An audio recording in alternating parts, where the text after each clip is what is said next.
Welcome back to another story on Infidelity Tales Lab. Before we begin, tell us, where in the world are you watching from? Now, let's dive into today's story. Chapter 1. The night everything changed. The sterile hospital lights hummed overhead as Clinton Garrett sat beside his 8-year-old son Jimmy's bed, watching the steady rise and fall of the boy's chest. The machines beeped rhythmically, the only sound breaking the suffocating silence of the pediatric ICU.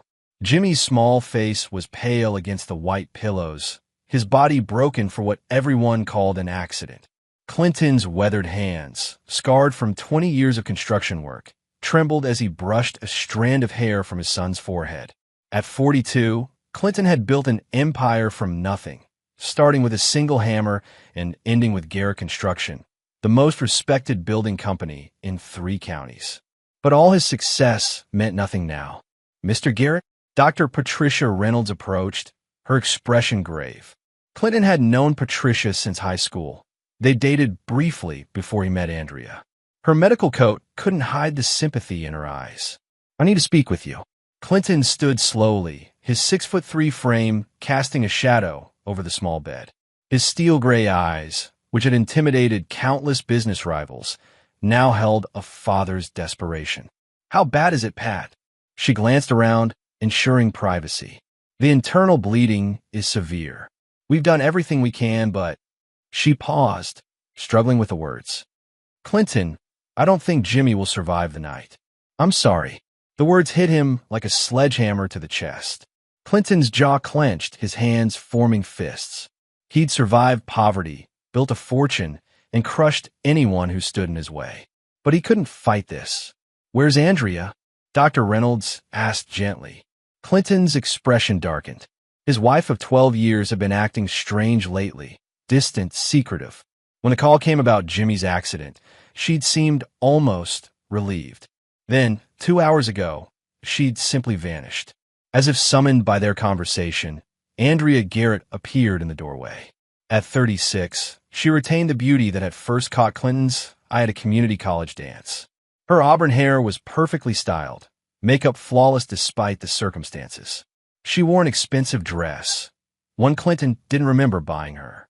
"Clinton," she said, her voice oddly flat. "I need to talk to you." Dr. Reynolds excused herself, leaving the couple alone beside their dying son. Andrea didn't even glance at Jimmy as she spoke. "I can't do this anymore," she said, checking her phone. "This whole situation, it's too much." "Situation?" Clinton's voice was dangerously quiet. "Our son is dying, Andrea." She shrugged, the gesture chilling in its callousness. "These things happen. Look, I've already made arrangements with Morrison Funeral Home. Bury him cheaply. I won't be attending." The words hung in the air like a toxic cloud. Clinton stared at his wife, trying to process what he'd just heard. In 12 years of marriage, he'd seen Andrea's selfishness, her materialistic nature, but this— "What did you just say?" Andrea was already backing toward the door. "I'm leaving, Clinton. Don't try to find me. And don't expect me to waste money on an elaborate funeral for a kid who was probably going to amount to nothing anyway." She turned and walked away, her heels clicking on the linoleum floor. Clinton stood frozen, his mind struggling to comprehend the magnitude of her betrayal. His wife, the mother of his child, had just abandoned their dying son with instructions to bury him cheaply. Hours later, Clinton sat alone with Jimmy as the boy's breathing grew shallower. The doctors had done what they could. Now it was just a matter of waiting. Clinton held his son's small hand, whispering stories of construction sites and fishing trips they'd taken together. "Dad!" Jimmy's voice was barely a whisper. Clinton leaned closer. "I'm here, buddy. I left something for you. Important." Jimmy's eyes struggled to focus. "My socks. Check my socks." Before Clinton could ask what he meant, Jimmy's eyes closed, and the machines began their final, devastating song. 2 hours later, Clinton sat in the hospital's family room, numb with grief. The funeral director had been contacted, arrangements made. Jimmy's body had been taken away, but not before Clinton had honored his son's final request. Removing Jimmy's small socks in the privacy of the hospital room, Clinton had found something impossible, a small brass key, no bigger than his thumb, taped carefully to the bottom of Jimmy's right foot. With it was a tiny piece of paper with Jimmy's careful 8-year-old handwriting. Use this to unlock what's inside. Now, staring at the key in his palm, Clinton felt the first stirring of something other than grief. Questions. How had Jimmy gotten this key? What did it unlock? And why had his son, in his final moments, made sure Clinton found it? The key was warm from his son's skin, and engraved on one side was a small number, 247. Clinton turned it over and over, his builder's mind analyzing its construction. This wasn't a house key or a car key. This looked like it belonged to a safety deposit box or a locker. As dawn broke over the hospital parking lot, Clinton Garrett sat in his truck, staring at the key that his dying son had somehow hidden from everyone, including the medical staff who'd examined every inch of Jimmy's broken body. The boy had been unconscious since the accident, unable to walk or even move. So how had Jimmy gotten this key? And what did he meant by what's inside? Clinton started his truck, his grief beginning to crystallize into something else entirely. For the first time since the accident, he felt the familiar stirring of his predatory instincts, the same instincts that had built his empire and destroyed his enemies. Someone was going to pay for what happened to Jimmy, and this key was going to show him who. Chapter 2. Unlocking the Truth. 3 days after Jimmy's funeral, a modest affair attended only by Clinton, his foreman Jerry Atkinson, and Dr. Reynolds. Clinton stood in the lobby of First National Bank, the brass key heavy in his pocket. He'd spent sleepless nights visiting every bank, post office, and storage facility in 3 counties, looking for box number 247. Mr. Garrett, the bank manager, Jeffrey Stokes, approached with obvious nervousness. Jeffrey had been at the funeral, one of the few who'd known Jimmy personally. I heard about the key. Box 247 has been paid for through a trust, one set up in Jimmy's name. Clinton's blood chilled. My 8-year-old son set up a trust. No, sir. Someone else did, using Jimmy's name. The account was opened 6 months ago. Jeffrey led Clinton down to the vault, his hands shaking as he inserted his master key alongside Clinton's. Mr. Garrett, whatever's in here, maybe you should have someone with you. Open it. The box slid out with a metallic scrape. Inside was a manila envelope, thick with documents and a small digital camera. Clinton's hands were steady as he opened the envelope, but what he found made his vision blur with rage. Photographs. Dozens of them.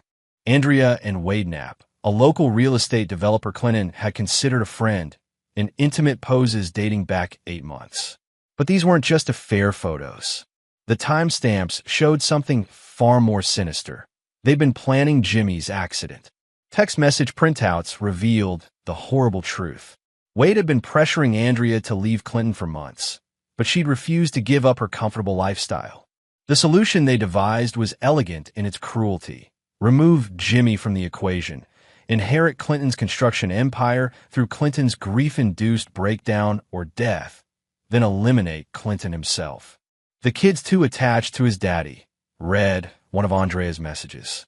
Clinton would never abandon him. We need a permanent solution. Wade's response chilled Clinton's blood.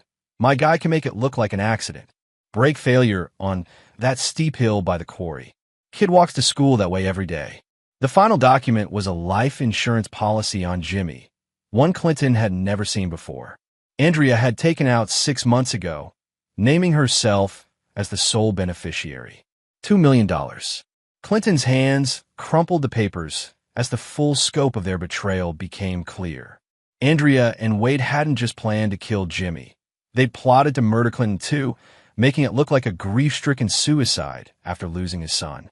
The life insurance money would fund their new life together. But how had Jimmy known?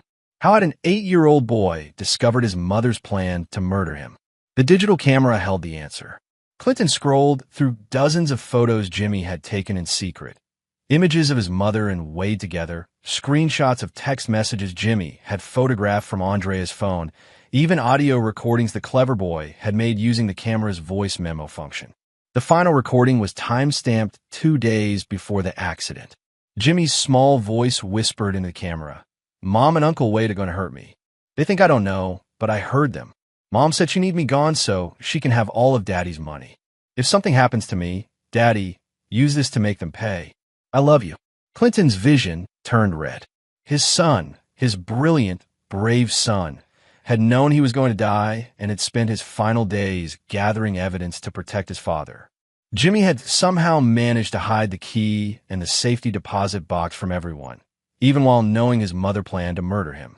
The boy had died not just protecting Clinton, but arming him for war.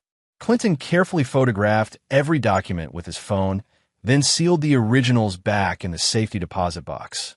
He learned long ago that evidence was worthless if it could be destroyed.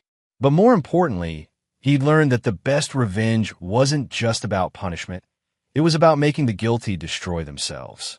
Leaving the bank, Clinton drove to the construction site where Jerry Atkinson was overseeing a new apartment complex. Jerry had been with Garrett Construction for 15 years, a former Marine who'd served 2 tours in Afghanistan before coming home to build instead of destroy. "Boss," Jerry approached, concern etched on his weathered face. "How you holding up?" Clinton handed Jerry the phone, letting him scroll through the evidence. Jerry's expression grew darker with each image, his military bearing returning as he processed what he was seeing. "Jesus Christ, Clinton. They killed Jimmy for insurance money. Worse than that." Clinton's voice was deadly calm. "They plan to kill me too. Make it look like suicide from grief." Jerry handed back the phone, his jaw set. "What do you need me to do?" "I need to know everything about Wade Knapp. Everything. His business, his family, his weaknesses. And I need to know where Andrea is hiding." Jerry nodded. "I've got contacts from the Corps. They can find anyone, dig up anything." "Good. But Jerry," Clinton's gray eyes were like winter steel.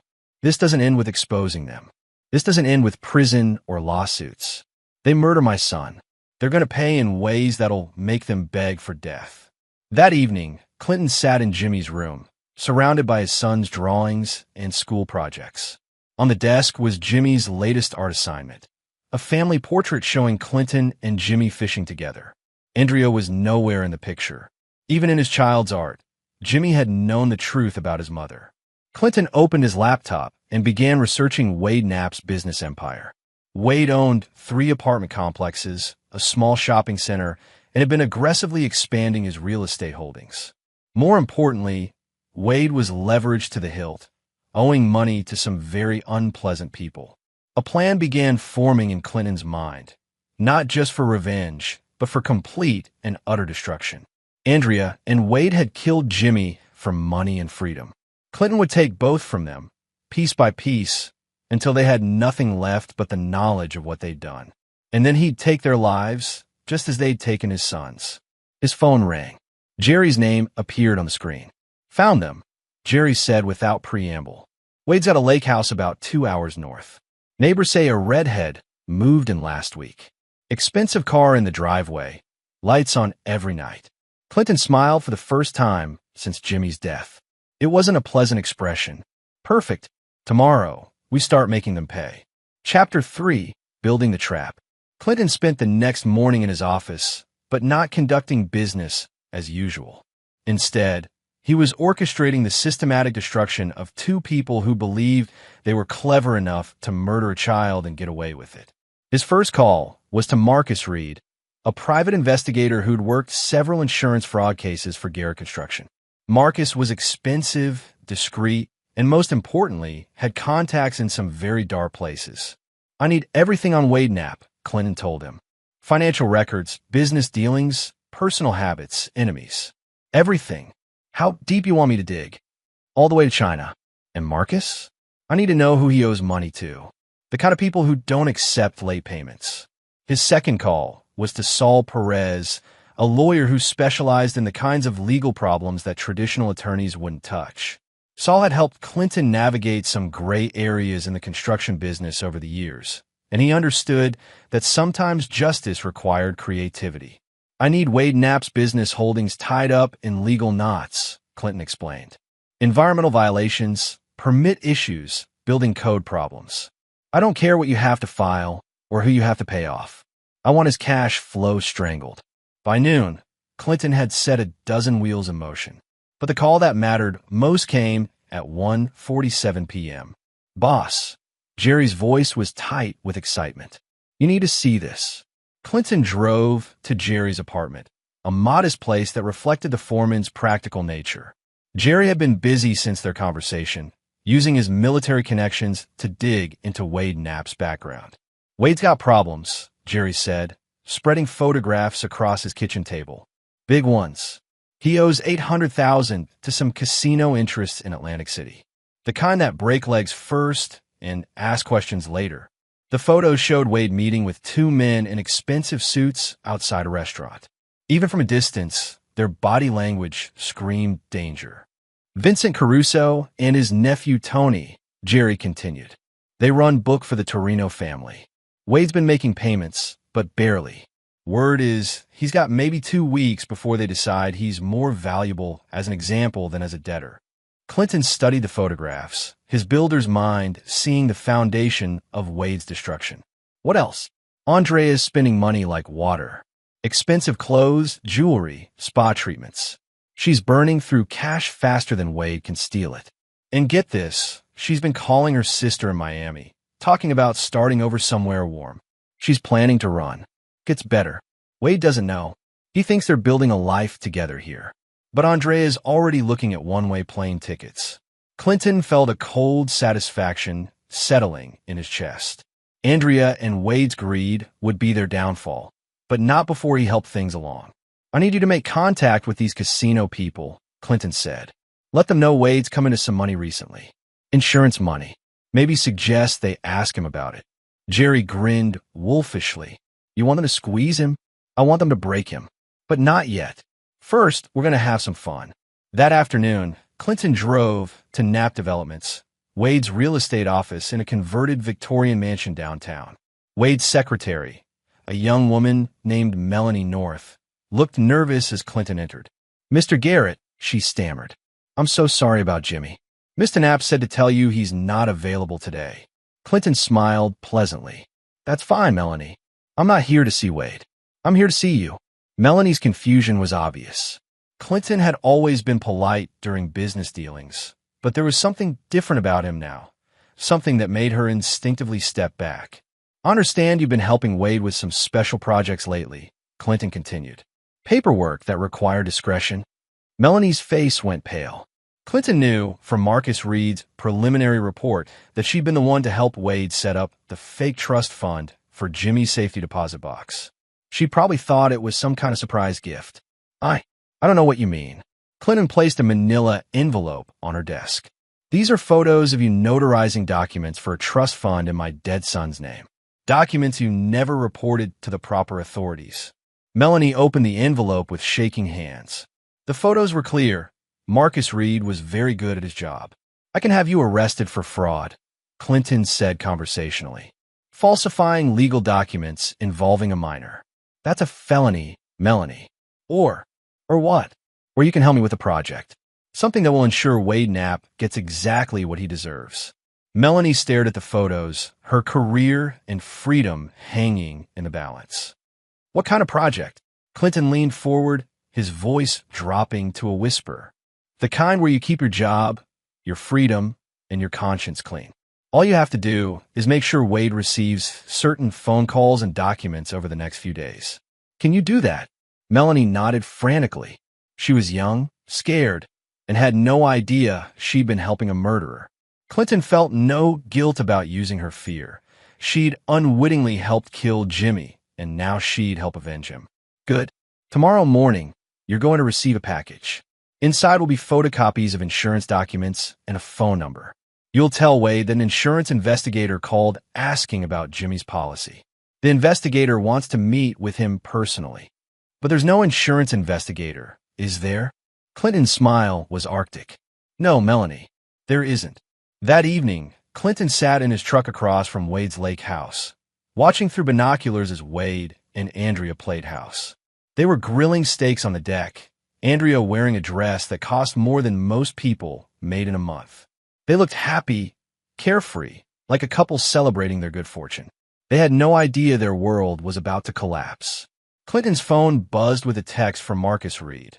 Wade's been skimming from his rental properties to pay the casino debt. Property management company is already suspicious. One phone call from the right person and they'll audit everything. Another text from Saul Perez. Filed environmental violation reports on all 3 of Wade's apartment complexes. Health Department is scheduling surprise inspections tomorrow. Also triggered IRS audit based on anonymous tip about unreported rental income. The trap was set.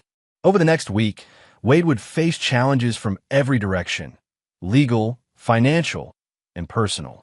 The pressure would build until he made a mistake, and when he did, Clinton would be waiting. But the real beauty of Clinton's plan wasn't just Wade's destruction. It was the fact that Andrea and Wade would turn on each other when the pressure mounted. Their greed and selfishness, the very traits that had led them to murder Jimmy, would become the weapons Clinton used to destroy them. As Clinton drove home, he passed the hill where Jimmy's accident had occurred. Someone had left flowers by the guardrail. Clinton stopped and added his own, a small construction toy truck, the kind Jimmy had loved to play with. "Almost time, buddy," he whispered. "Daddy's going to make them pay for what they did to you." The wind picked up, rustling the flowers, and for a moment Clinton could swear he heard his son's voice in the breeze. "I love you, Daddy. Make them hurt." Clinton smiled grimly.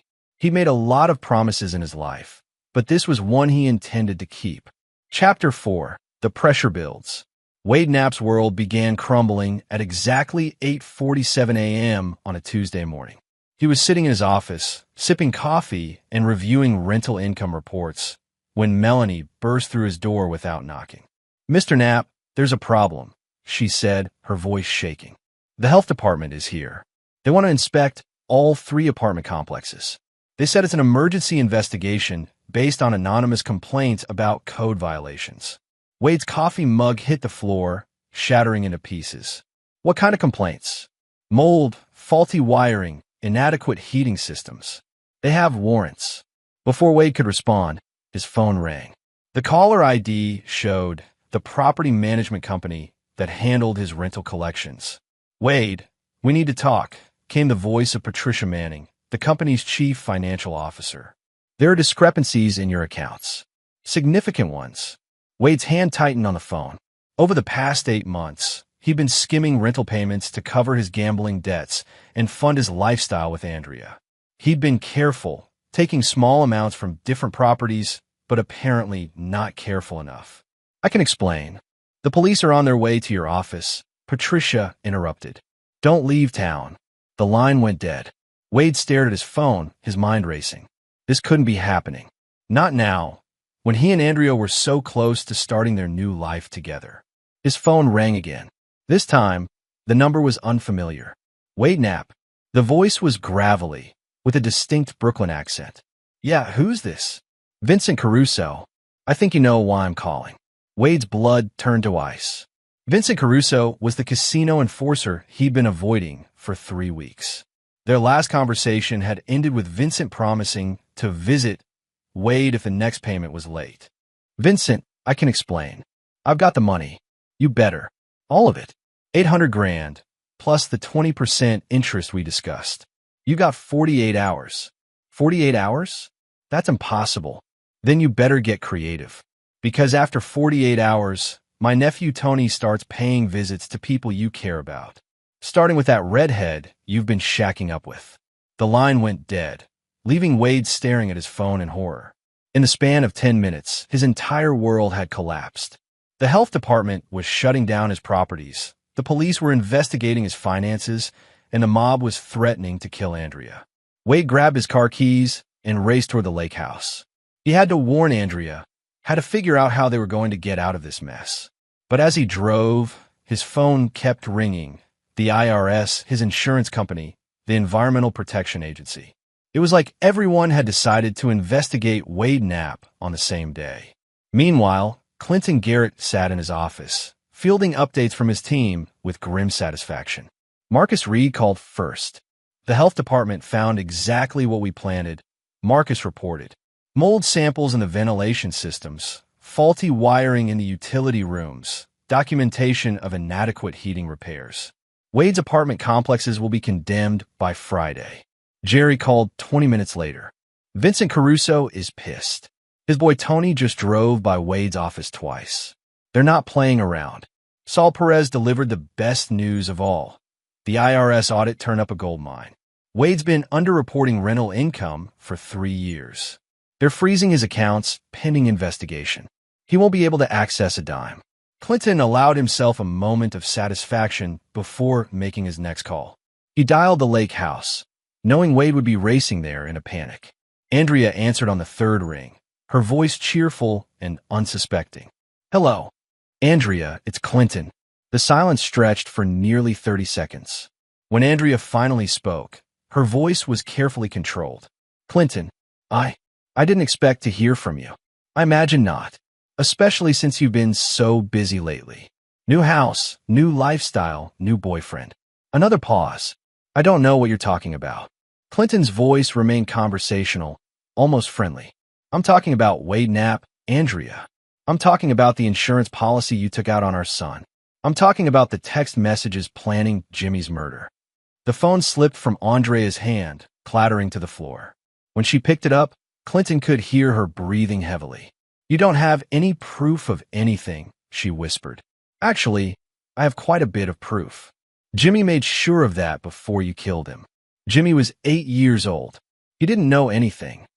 Our son was brilliant, Andrea. Much smarter than you gave him credit for. He knew you were planning to murder him, and he spent his last days making sure you'd pay for it." Andrea's voice cracked. "You're lying. Safety deposit box 247 at First National Bank. Your loving son left me quite a collection of evidence. Photos, text messages, audio recordings. Everything I need to put you and Wade on death row." The sound of a car in the driveway interrupted their conversation. Through the lake house windows, Andrea could see Wade's BMW speeding up the gravel drive, dust clouds billowing behind it. "Looks like Wade's coming home," Clinton observed, though he was miles away. "You might want to ask him about his conversation with Vincent Caruso, or the police investigation into his embezzlement, or the IRS audit. It's been quite a day for your boyfriend." The line went dead just as Wade burst through the front door, his face pale and his clothes disheveled. "Andrea, we have to leave. Now, pack everything. We're getting out of here tonight." Andrea stared at him, Clinton's words echoing in her mind. "What happened?" "Everything's falling apart. The cops, the IRS, the health department. Someone's orchestrating this, making it all happen at once." "Clinton knows," Andrea whispered. "He called. He knows about Jimmy, about us, about everything." Wade's knees buckled. He collapsed onto the couch, his head in his hands. "We're dead. Vincent Caruso wants 800 grand in 2 days, or he kills us both. The cops want me for embezzlement. And if Clinton has evidence about Jimmy, we run," Andrea said, her voice gaining strength. "Tonight, we take what cash we have and disappear." "With what money?" Wade laughed bitterly. "My accounts are frozen. The properties are condemned. About maybe 5,000 in cash, and that won't get us out of the state, let alone the country." Andrea walked to the window, staring out at the lake. In the distance, she could see a lone fisherman in a small boat, too far away to make out clearly. Something about the figure seemed familiar, but she couldn't place it. "There has to be something we can do," she said. "Some way to fix this." Wade stood up, pacing frantically. "The only thing that would save us is if Clinton dies before he can give that evidence to the police. But we already tried that once, and look how it turned out. Maybe we don't have to kill him," Andrea said slowly. "Maybe we just have to convince him to keep quiet." "Ow!" Andrea turned from the window, her expression calculating. "Clinton loved Jimmy more than anything. What if we told him we could bring Jimmy back?" Wade stared at her. "What are you talking about?" "There's a doctor in Switzerland. Experimental procedures. If we could convince Clinton that Jimmy's death wasn't permanent, that there was a chance to save him." "You're insane. Jimmy's dead. We made sure of that." "But Clinton doesn't know how much we know about medicine," Andrea continued, her voice growing excited. "We could create fake documents, forge medical reports, make him believe there's hope." Wade shook his head. "It'll never work. Clinton's too smart for that. Clinton's grieving. Grieving people believe what they want to believe." As they talked, neither of them noticed the fishermen on the lake had moved closer to shore. If they had looked carefully, They might have recognized Clinton Garrett, sitting patiently in his small boat, listening to every word through the long-range listening device pointed at their window. Clinton smiled grimly as he recorded their conversation.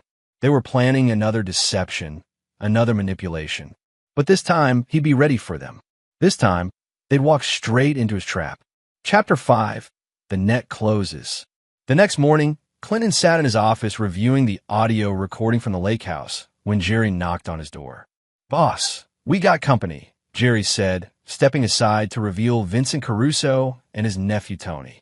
Vincent was exactly what Clinton had expected. A man in his 50s with silver hair, expensive clothes, and the kind of calm demeanor that came from years of violence. Tony was younger, broader, with the look of someone who enjoyed his work a little too much. "Mr. Garrett," Vincent said, settling into the chair across from Clinton's desk. "I understand you, and I have a mutual interest in Wade Knapp."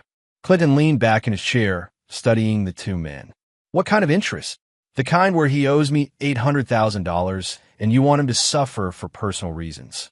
Vincent's smile was razor thin. "My sources tell me you've been pressuring Mr. Knapp lately." "Your sources are well-informed." Tony spoke for the first time, his voice a low rumble. "We heard about your kid. That's rough. You want revenge. We want our money. Maybe we can help each other." Clinton had been expecting this conversation. When you stirred up someone's life the way he'd been stirring up Wade's, other interested parties inevitably noticed. "What are you proposing?" Vincent pulled out a manila folder, spreading photographs across Clinton's desk. They showed Wade and Andrea at the lake house, shopping, dining out. The surveillance was professional quality. "Wade thinks he's going to run," Vincent said. "Pack up his girlfriend and disappear. But running requires money, and thanks to your efforts, Wade's broke. So desperate people do desperate things. Wade's going to try something stupid to get money fast. When he does, we want to be there." Clinton studied the photographs, his mind working. "What do you want from me?" "Information. You seem to know Wade's moves before he makes them. We want to know when and where he's going to surface next." Tony leaned forward. "Plus, we heard you got evidence about your kid's death. Evidence that could put Wade away forever." "I might. We don't want Wade in prison," Vincent said bluntly. "We want him alive and paying what he owes. But if you're planning to kill him..." He shrugged. "We want our money first." Clinton made a decision that would have surprised his old self, the man he'd been before Jimmy's murder. "I'm not planning to kill Wade." Vincent raised an eyebrow. "No, I'm planning to destroy him. Completely. Take everything he values, everyone he loves, every hope he has for the future. Death would be mercy." Tony laughed, a sound like gravel in a cement mixer. "I like this guy. Here's what I propose," Clinton continued. "You get your money. I get my revenge. But we do it my way." Vincent considered this. "What's your way?" Clinton pulled out his phone, playing the audio recording from the lake house. Vincent and Tony listened to Andrea and Wade's plan to deceive Clinton about Jimmy's death, their voices growing darker with each word. "They're planning to manipulate a grieving father," Vincent said when the recording ended. "That's low, even for scumbags like them." "Which is why they're going to walk right into our trap," Clinton replied. "Wade needs money. You want your money. I want them to suffer. So we're going to give Wade a chance to get money, a chance that will destroy them both." Clinton outlined his plan.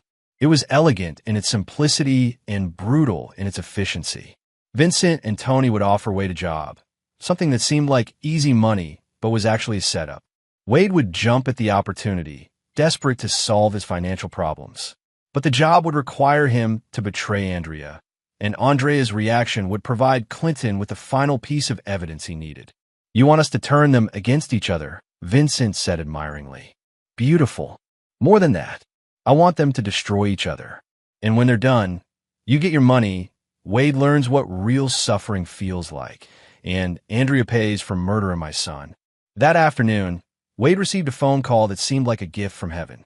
The caller identified himself as Marcus Torino, Vincent Caruso's cousin, with a business proposition. "I hear you're having some cash flow problems," Marcus said. "I might have a solution." They met at a restaurant downtown, far from Wade's usual haunts. Marcus was a thin man with nervous energy and the kind of expensive watch that suggested serious money. I need someone to transport some merchandise, Marcus explained. Nothing dangerous, just some items that need to move from point A to point B without attracting attention. One job, 50,000 cash. Wade's desperation made him ignore the obvious red flags. What kind of merchandise? The kind you don't ask questions about.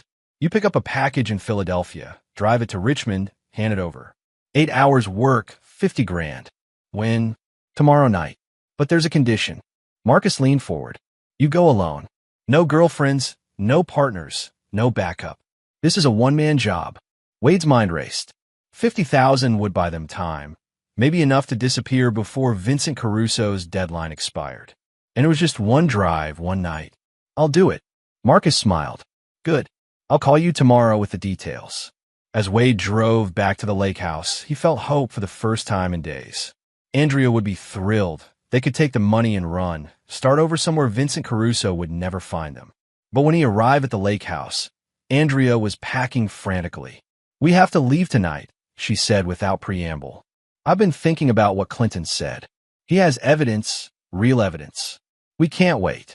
I might have a solution, Wade said, explaining the job offer. Andrea stopped packing, her expression suspicious. 50,000 for one drive? Wade, that's obviously illegal. So what? We're already in deep trouble. What's one more crime? What if it's a setup? What if Clinton's behind this? Wade hadn't considered that possibility, but Andrea's paranoia was contagious. You think he'd work with the mob?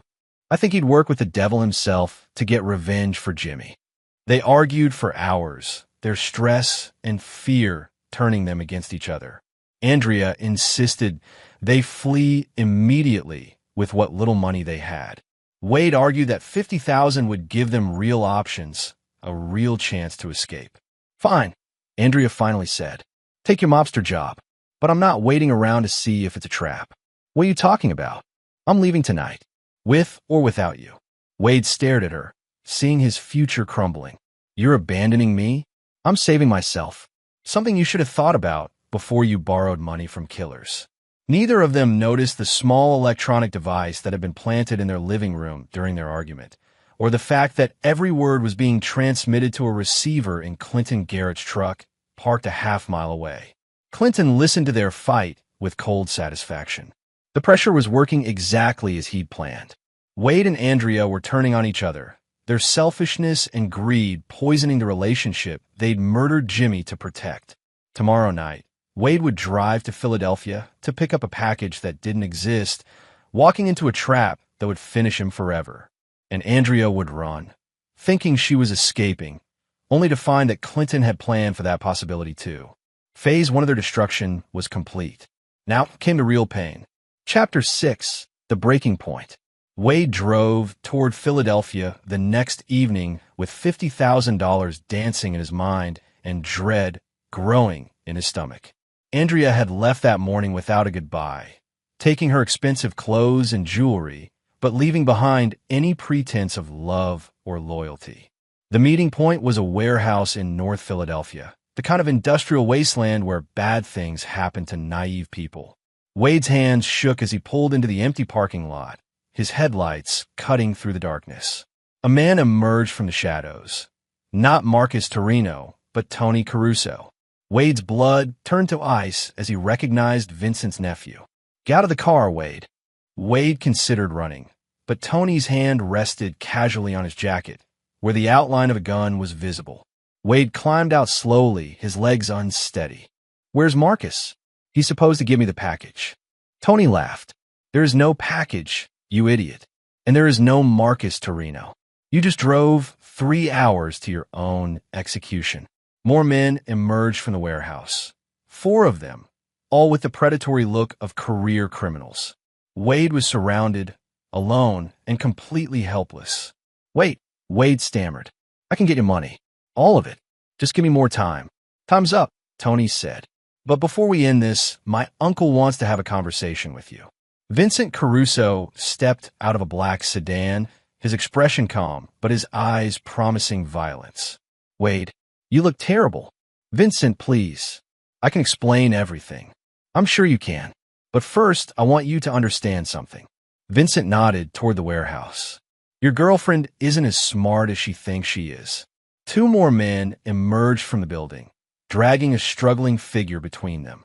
Andrea, her expensive clothes torn and her perfect makeup smeared with tears. "Wade," she screamed. "Help me." Wade's world tilted. "How did you—" "She left this morning. We've been watching both of you for days," Vincent explained conversationally. "When Andrea tried to run, we were ready. Picked her up at the airport trying to board a plane to Miami." Tony grinned. She had a suitcase full of jewelry and about 30 grand in cash. Nice little nest egg she was planning to start over with. Wade stared at Andrea, understanding flooding through him. "You were leaving me. Permanently." "Wait, no. I was going to send for you once it was safe." "Bullshit." Wade's grief and fear crystallized into rage. "You were going to disappear and leave me to die." Vincent watched their confrontation with professional interest. This was exactly what he'd hoped for. Desperate people turning on each other, making mistakes that could be exploited. "Here's what's going to happen," Vincent announced. "You two are going to settle your debts. All of them. To me, and to someone else who has an interest in your situation." A new vehicle pulled into the parking lot, Clinton Garrett's pickup truck. Wade and Andrea watched in horror as Clinton climbed out, carrying a manila folder and wearing an expression that promised terrible things. "Clinton," Andrea whispered, "how did you find you? I never lost you." Clinton's voice was conversational, almost friendly. "I've been watching every move you've made since the day you abandoned our dying son." Vincent stepped back, giving Clinton space. This had been their deal. Vincent would corner Wade and Andrea, and Clinton would have his confrontation. "You killed Jimmy for insurance money," Clinton continued, opening the folder.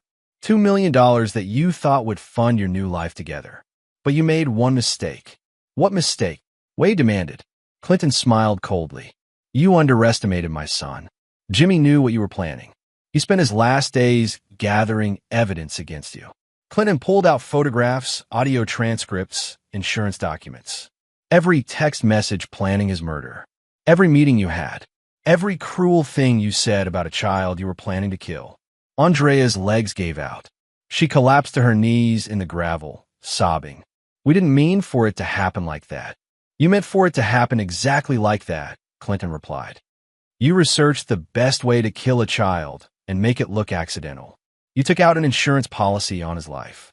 You planned to murder me after my grief made me convenient to eliminate." Wade backed away, but Tony's men blocked his escape. "Clinton, we can work something out. The insurance money has been donated to a children's hospital in Jimmy's name," Clinton interrupted. "Every penny. You killed my son for nothing." Vincent cleared his throat. "Speaking of money, Wade still owes me $800,000, plus interest." Clinton reached into his jacket, pulling out a cashier's check. "Wade's debt to you is now paid in full." Vincent examined the check, his eyebrows rising. "This is for $1.2 million. The extra is for your patience and cooperation." Wade stared in shock. "You paid my debt? Why?" Clinton's smile was arctic. "Because I don't want you dead quickly. I want you alive to suffer for what you did to Jimmy." Vincent pocketed the check. "Pleasure doing business with you, Mr. Garrett. Wade, Andrea, consider yourselves very lucky. And very stupid." Vincent and his men climbed into their vehicles and drove away, leaving Wade and Andrea alone with Clinton in the empty lot. The silence stretched for long minutes, broken only by Andrea's sobbing. "What happens now?" Wade finally asked. "Now you learn what it feels like to lose everything," Clinton replied. "Your business is destroyed. Your properties are condemned. Your girlfriend tried to abandon you. Your reputation is ruined. The police are investigating your embezzlement. The IRS has frozen your assets." "But," Vincent said, "Vincent got his money. You get to live with the knowledge that you murdered an innocent child and gained nothing from it. No money, no freedom, no love, no future." Clinton walked back toward his truck, then paused. "Oh, and Wade? The police will receive copies of Jimmy's evidence tomorrow morning. Andrea's too. You'll both be arrested for first-degree murder." Andrea looked up from the gravel, her makeup completely destroyed. "Clinton, please. We can make this right somehow." "Make it right." Clinton's voice dropped to a whisper. "You want to make murdering my son right? We could We could do charity work. Help other children. Show that we're sorry.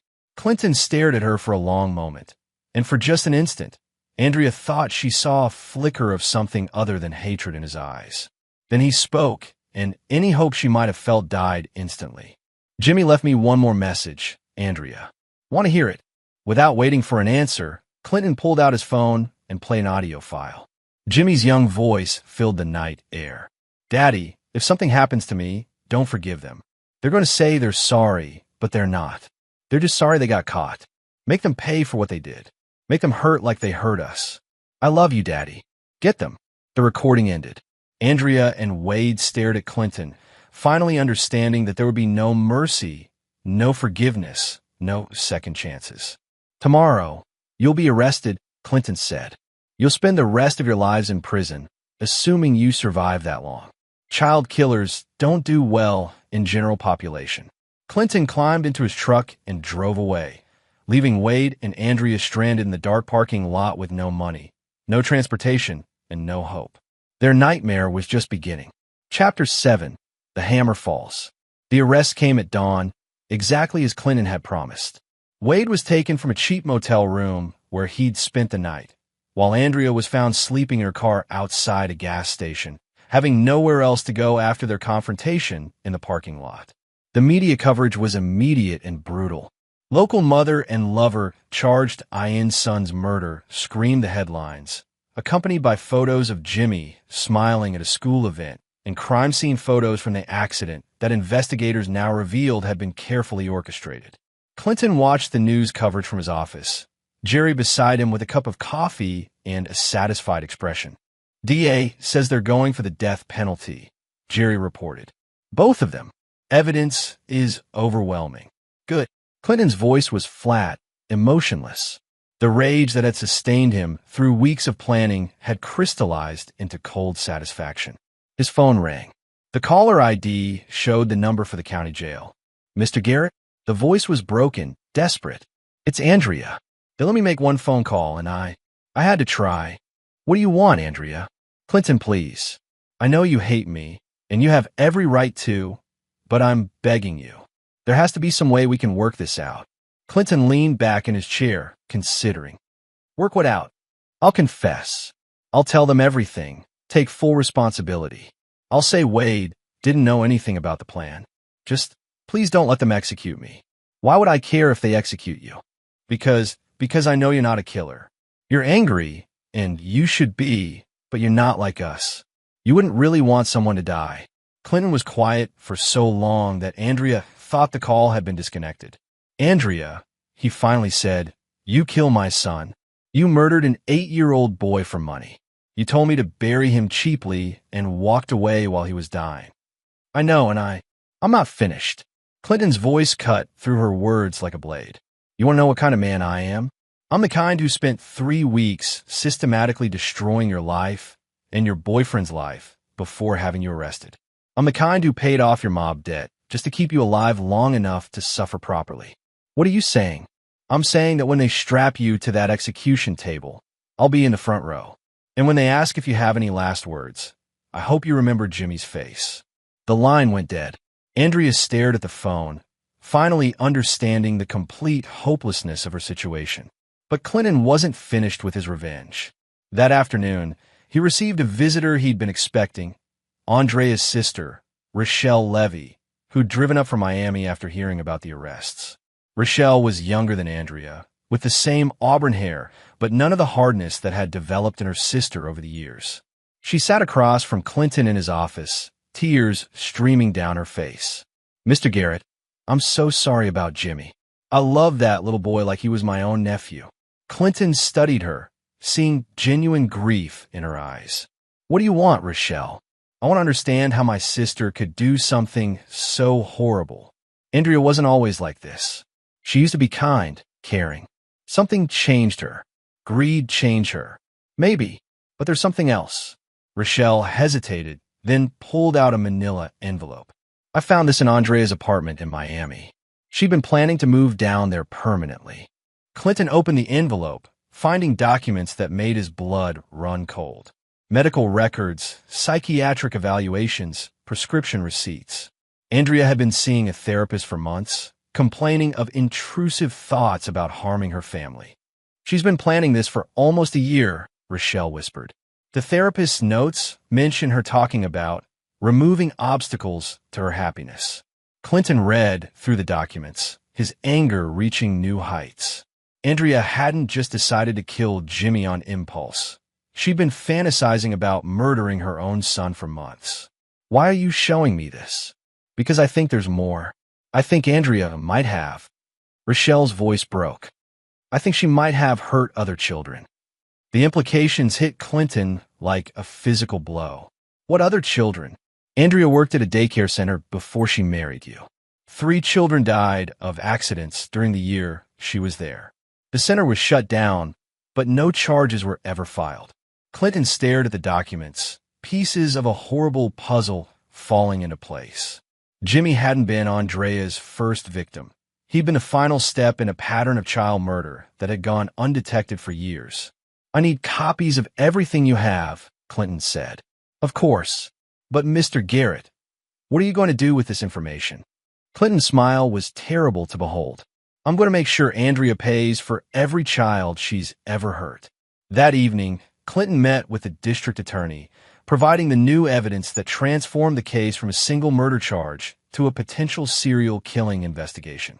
The DA's office immediately began reviewing the deaths at the daycare center, and by morning, Andrea faced additional charges in the deaths of 3 more children. Wade, meanwhile, had been abandoned by his legal team when it became clear he couldn't pay their fees. Sitting in his jail cell, he'd had time to think about the complete destruction of his life. The man who'd once owned properties worth millions was now facing execution for a crime that had gained him nothing. His cellmate, a career criminal named Buddy Blake, was amused by Wade's situation. You killed a kid for money and didn't even get the money? Buddy laughed. That's the dumbest thing I ever heard. I didn't know it would end like this, Wade protested. Of course you didn't. You're not a real criminal, just a stupid rich boy who thought he was smarter than everybody else. Wade's lawyer, overworked public defender named Jeffrey Stokes, visited him that afternoon with more bad news. The prosecution is offering a deal, Jeffrey said. Life without parole if you testify against Andrea. What kind of testimony? They want you to confirm that she was the mastermind, that she planned everything and manipulated you into going along with it. Wade considered this. Life in prison was better than execution, and Andrea had tried to abandon him anyway. What happens to her if I testify? She gets the death penalty for sure. Multiple counts of first-degree murder. Wade thought about Andrea's plan to run away to Miami, leaving him to face Vincent Caruso's wrath alone. He thought about her cold instructions to bury Jimmy cheaply. He thought about the years he'd wasted loving someone who'd never loved him back. I'll do it, he said. When Andrea learned of Wade's betrayal, she screamed so loudly that guards had to sedate her. Her own lawyer tried to negotiate a similar deal, but the prosecution wasn't interested. Andrea was the mastermind, the serial killer, the monster who'd murdered children for money and convenience. Clinton received updates on both cases from the DA's office, watching as his careful planning brought about the complete destruction of the people who'd killed his son. But even as justice moved forward, he found no satisfaction in their suffering. Nothing would bring Jimmy back. Nothing would undo the pain of losing his child. But at least the world would know that killing Jimmy Garrett had been the worst mistake Andrea and Wade could have made. Their punishment was just beginning. Chapter 8. No Mercy. 3 months later, Clinton sat in the courthouse as Wade Knapp took the witness stand to testify against Andrea. The prosecution had built an overwhelming case, but Wade's testimony would seal Andrea's fate. Wade looked broken. Prison had not been kind to him. His expensive clothes replaced with an orange jumpsuit, his confident demeanor replaced with the haunted look of a man who'd lost everything. He avoided looking at Andrea as he was sworn in. Mr. Knapp, the prosecutor began, please tell the court about your relationship with the defendant. Wade's voice was barely audible. Andrea and I were involved romantically for about 8 months before Jimmy's death. And during this relationship, did Mrs. Garrett ever discuss her feelings about her son? Wade glanced at Clinton, then quickly looked away. She said Jimmy was an obstacle. that Clinton would never leave him or let her take him away from his father. Did she suggest a solution to this problem? She said, Wade's voice broke. She said the only way we could be together was if Jimmy was gone permanently. Andrea's lawyer objected, but the judge overruled. Wade continued his devastating testimony, describing in detail how Andrea had researched ways to kill children, how she'd taken out the insurance policy, how she'd planned Clinton's death as well. She told me Clinton was weak, Wade said, that he'd probably kill himself from grief after losing Jimmy, making everything easier for us. Clinton listened to every word, his face impassive. But inside, his rage burned hotter with each revelation of Andrea's calculated cruelty. When the defense cross-examined Wade, they tried to paint him as the mastermind, manipulating Andrea's emotions for his own gain. But Wade's complete breakdown on the stand made it clear he was a weak man who'd been dominated by a predator. I know I deserve to die for what I did, Wade sobbed during redirect examination. But Andrea, she's not human. She planned to kill a child like other people plan a vacation. The trial lasted 6 weeks. The evidence was overwhelming. Jimmy's hidden recordings, the insurance documents, the daycare center deaths, Wade's testimony. But the most damning evidence came from Andrea herself. Against her lawyer's advice, Andrea had insisted on testifying in her own defense. She took the stand wearing a conservative dress, her hair pulled back, tried to project innocence and remorse. It was a catastrophic mistake. Mrs. Garrett, the prosecutor asked, "Do you love your son?" "Of course I loved Jimmy," Andrea replied, her voice carefully modulated. "Then why did you refer to burying him cheaply?" Andrea's composure cracked slightly. "I was in shock. People say things they don't mean when they're grieving." "Were you grieving, Mrs. Garrett? Or were you relieved?" "Objection. Sustained." The prosecutor shifted tactics. "Mrs. Garrett, how do you explain the insurance policy you took out on Jimmy's life?" "I was thinking about his future. College, medical emergencies. A $2 million policy on an 8-year-old. I wanted him protected." "Protected from what?" "The accident you were planning." "That's not. I never." The prosecutor played one of Jimmy's secret recordings. Andrea's voice filled the courtroom. "The kid's too attached to his daddy. Clinton would never abandon him. We need a permanent solution." Andrea stared at the speaker as her own words condemned her. She'd forgotten about that conversation, forgotten that Jimmy might have been listening. "That's taken out of context," she said weakly. "What context makes planning a child's murder acceptable, Mrs. Garrett?" Andrea's careful facade crumbled. "You don't understand the pressure I was under. Wade was pushing me, threatening to leave if I didn't do something about Jimmy. So you decided to murder your son? It wasn't supposed to happen like that. The accident was supposed to be quick, painless." The courtroom erupted. Andrea's lawyer looked like he wanted to crawl under the table. Andrea herself seemed to realize what she'd just admitted, her hand flying to her mouth. "You're confirming that you planned Jimmy's death?" the prosecutor pressed.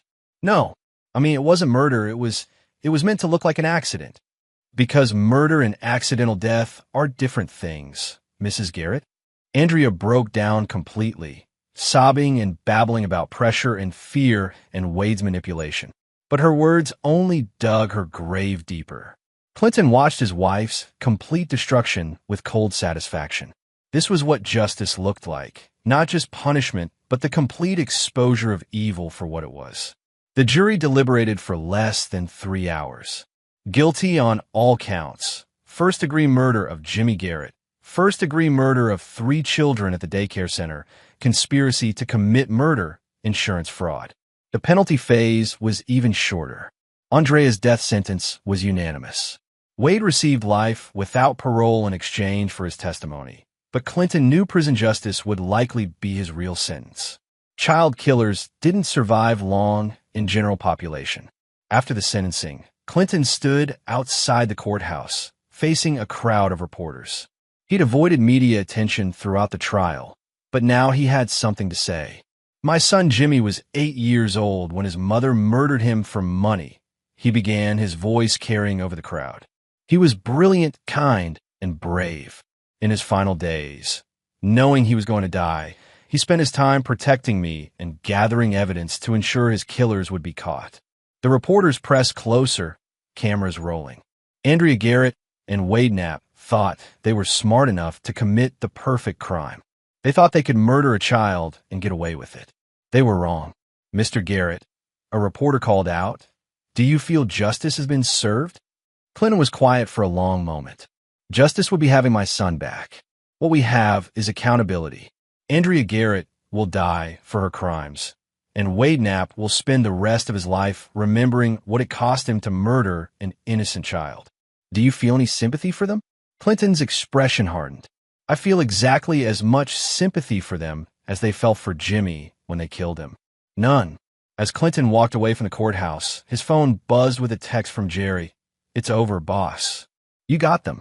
But Clinton knew it wasn't over. It would never be over. Jimmy was still dead, and no amount of revenge could change that. Still, his son could rest knowing that his killers had paid the ultimate price for their evil. That would have to be enough. Chapter 9. The Final Reckoning. 2 years after the trial, Clinton stood in the observation room of the state prison, watching through bulletproof glass as Andrea Garrett was prepared for execution.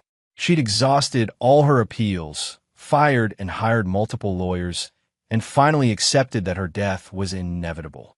Clinton had been offered the chance to speak with Andrea before her execution. He declined. There was nothing she could say that would matter, and nothing he wanted to hear from her. Wade Knapp had been murdered in prison 18 months earlier, exactly as Clinton had predicted. A group of inmates had learned about his crimes and delivered their own form of justice. Clinton felt no satisfaction at the news. It was simply the natural consequence of Wade's choices. As the execution began, Clinton thought about Jimmy. His son would have been 10 years old now, probably playing Little League baseball or building elaborate constructions with his toy trucks. Instead, Jimmy existed only in memories and in the evidence that had brought his killers to justice. The warden approached Clinton as the process neared its end. She asked if you had any final words for her, he said quietly. Clinton watched Andrea's still form through the glass. "Tell her Jimmy says hello." When it was over, Clinton drove to the cemetery where Jimmy was buried. The headstone was simple granite with an inscription that captured everything important. James Jimmy Garrett, beloved son, hero, protector. Clinton sat beside the grave as the sun set, finally allowing himself to feel something other than rage for the first time in 2 years. "It's done, buddy," he said quietly. "They can't hurt anyone else now." The wind rustled through the trees, and Clinton could almost imagine he heard Jimmy's voice. "I love you, Daddy. Thank you for keeping your promise." Clinton had kept many promises in his life, but this was the one that mattered most. Justice for Jimmy, accountability for his killers, and the certainty that their evil had been exposed and punished.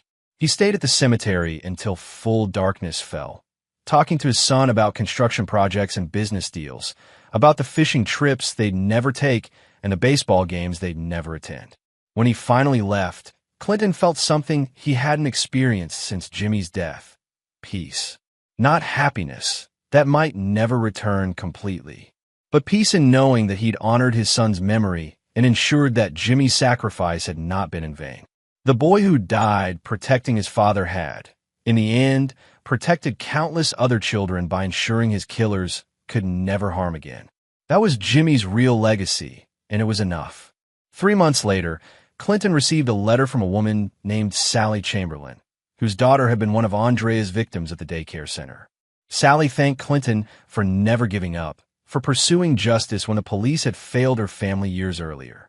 "Because of your son's courage and your determination," Sally wrote, "my daughter's death finally has meaning. Andrea can never hurt another child, and other families won't suffer what we've suffered." Clinton kept the letter in his desk drawer, along with dozens of others from families who'd found closure through Jimmy's case.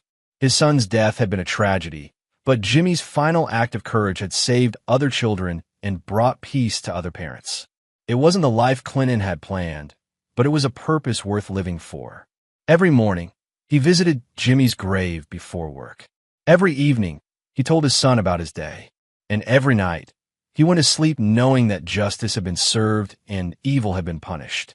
Jimmy Garrett was gone, But his legacy lived on in every child who would never meet Andrea Garrett, in every family that would never know that particular kind of evil.